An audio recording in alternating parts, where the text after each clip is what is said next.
Pessoal, acredite ou não, mas o senhor Fernando Haddad e também o Campos Neto, né, Haddad, o ministro da Fazenda, e o Campos Neto, o presidente do Banco Central do Brasil, foram escolhidos por uma publicação, uma revista, como os melhores ministros da Fazenda e presidentes de Banco Central da América Latina. E o que você acha a esse respeito? Você acha que Campos Neto, ok, tudo bem, está fazendo um trabalho decente, mas o Fernando Haddad, melhor ministro da Fazenda da América Latina, isso só pode significar uma de duas coisas, né? Ou os critérios desse pessoal que está avaliando essa questão são muito ruins, muito equivocados, ou então simplesmente os outros ministros da América Latina são tão ruins que o Fernando Haddad até parece bom comparado com eles, né? Que situação para o nosso subcontinente. Mas vamos dar uma olhada então nessa história, ver qual foi essa publicação aqui que elegeu os dois senhores como os melhores em seus cargos na América Latina, ver quais foram os critérios utilizados e que justificaram essas escolhas. Não se esqueça, deixe o seu like e o seu comentário neste vídeo, se inscreva no meu canal se você ainda não for inscrito, e se você quiser colaborar financeiramente aqui com este meu trabalho, clique no botão Seja Membro aí embaixo. A partir de R$ 1,99 por mês você me ajuda bastante, pode ter certeza disso, né? Então a publicação, a revista é a Latin Finance, sei lá como é que pronuncia isso aqui. Então ela fez um compilado de escolhas aí dos melhores em determinados cargos. Fernando Haddad foi escolhido como o melhor ministro da Fazenda aí, comandando a política econômica desse terceiro mandato do Lula, de acordo com a revista, então, por sua habilidade em fazer as reformas com um estilo pragmático e moderado, num ambiente ainda muito polarizado no Brasil, né? É uma piada isso aqui, esse tipo de argumento que está sendo apresentado. Faça-me o favor, né? Todo mundo que conhece minimamente a economia brasileira, principalmente nós que vivemos aqui no Brasil, poxa vida, isso aqui é uma piada de mau gosto, né? Um estilo pragmático e moderado, o Fernando Haddad, um cara que não consegue dar segurança para o mercado, um cara aí que tem a desconfiança de grande parte do empresariado brasileiro, porque o pessoal simplesmente não consegue levar a sério o que ele fala. Tudo bem que comparado com outros nomes do governo PT, ele é moderado, é um cara assim que não é aquele comunista da foice e do martelo, como tantos outros ali. Qualquer um desses outros indivíduos que estivesse à frente da economia no Brasil já teria transformado isso aqui num comunistão. Isso é fato, porém, isso não é suficiente para mostrar um Fernando Haddad pragmático, bem resolvido, moderado aí para tentar organizar dois setores diferentes da sociedade brasileira que estão polarizados. Definitivamente isso não parece estar acontecendo, né? Mas vamos seguindo nos argumentos aqui. De acordo com a revista, então, esse jeito de gerir a economia do Fernando Haddad estaria trazendo como resultado o crescimento econômico do Brasil, né? Um crescimento acima do esperado, inclusive.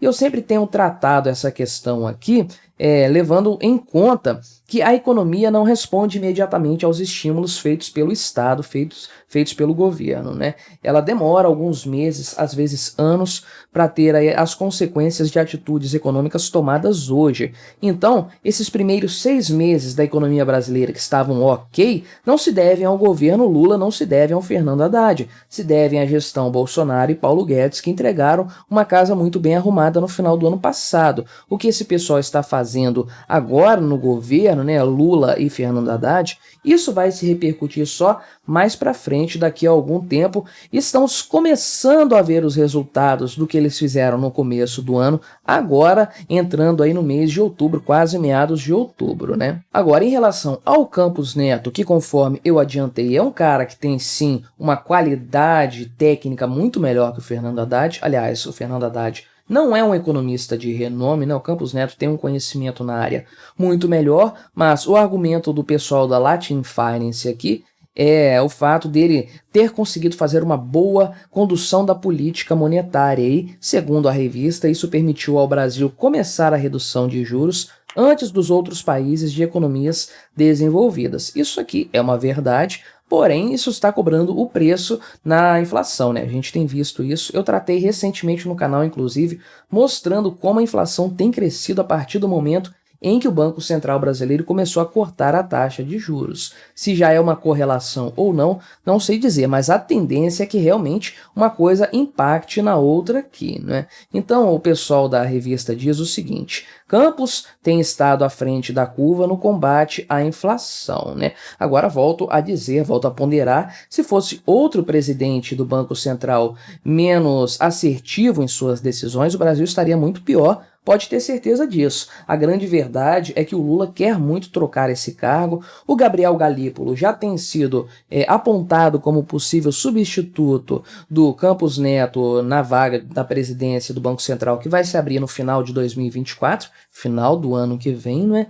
E a grande mídia já está tratando ele como porta-voz oficial, o Galípolo, do Banco Central. Realmente a coisa está muito encaminhada nesse sentido. Se a coisa estivesse no controle ou sob controle de um sujeito muito mais subserviente ao Lula, certamente isso aí teria representado um problema monetário para o Brasil já no começo deste ano, com reflexos muito pesados agora em outubro. Se a coisa não está tão ruim assim, devemos muito disso ao Campos Neto, né? E é por isso, inclusive, que essa revista diz o seguinte aqui, que o desempenho de Campos Neto na gestão da política monetária para reduzir a inflação é uma das principais razões pelas quais ele foi, de longe, olha só, de longe, o melhor presidente de qualquer banco central na América Latina e Caribe, ou seja, né, ele está muito à frente dos outros gestores de bancos centrais, os seus homólogos na América Latina e no Caribe, né? Volto a dizer, isso não significa necessariamente que ele seja brilhante,